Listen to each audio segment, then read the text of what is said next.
அதாவது நேற்று மழை அது வந்து பெரிதா மக்கள்கிட்ட வந்து பேசும் பொருளாயிடுச்சு. இந்த மீடியா வந்து மறுபடியும் திமுகவுக்கு சப்போர்ட்டா இருந்தா கூட, பேசப்படும் பொருளாயிடுச்சு. சோசியல் மீடியால எல்லாருமே போட ஆரம்பிச்சுட்டாங்க. பேசப்படும் பொருளாயிட்டு.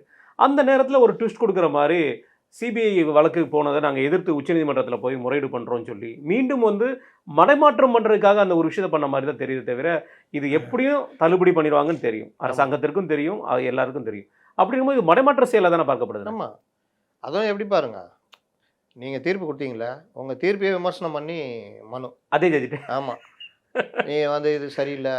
ஆ ஒ நீங்க என்ன கேட்கணும் அதிகபட்சமா, ஏங்க நாங்க போட்ட ஒரு நபர் கமிஷன நீங்க அனுமதிச்சிருக்கணும்.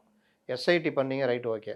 மத்தது பண்ணீங்க. ஒரு நபர் ஆணையத்த செயல்பட விட்டு, அதுக்கு ஒரு கண்காணிப்பு குழு மாரி போட்டிருந்தாலும் பரவாயில்ல. இது எப்படிங்க சரியா இருக்கும்? அது கூட இல்ல. ஒரு நபர் ஆணையம் குடுக்கணுமா? எஸ்ஐடியும் வேலை செய்யணுமா? அதுக்கப்புறம் வந்து அந்த நான் நேட்டிவ்ன்னு சொல்லிட்டு போட்டாங்க. அந்த வார்த்தையே நீக்கணுமா? பார்த்தேன். இப்படி ஒவ்வொன்னுக்கும் போட்டு, இவர்கள் வந்து திரும்ப அத கேட்குறாங்க. இது எப்படி சரியில்லன்னு. அவங்க ஏன் குடுத்தாங்க?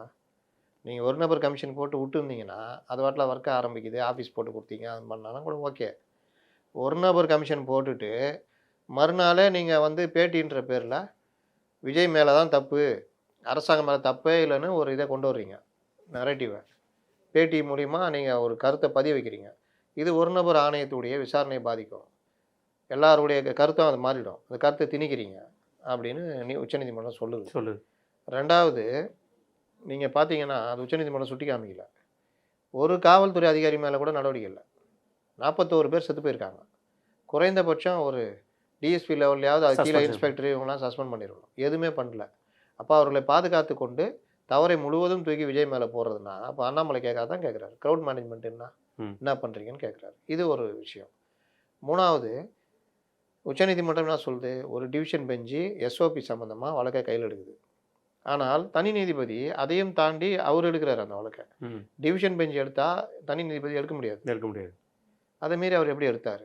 இதுக்கு விளக்கம் எனக்கு குடுங்க. அத எடுத்தது மட்டுமல்லாமல், கூடுதலாக கோரப்படாத கோரிக்கைக்கு அவரு மேற்கொள். தீர்ப்பளிக்கிறாரு. அதுல கமெண்ட்ஸ் போடுறாரு.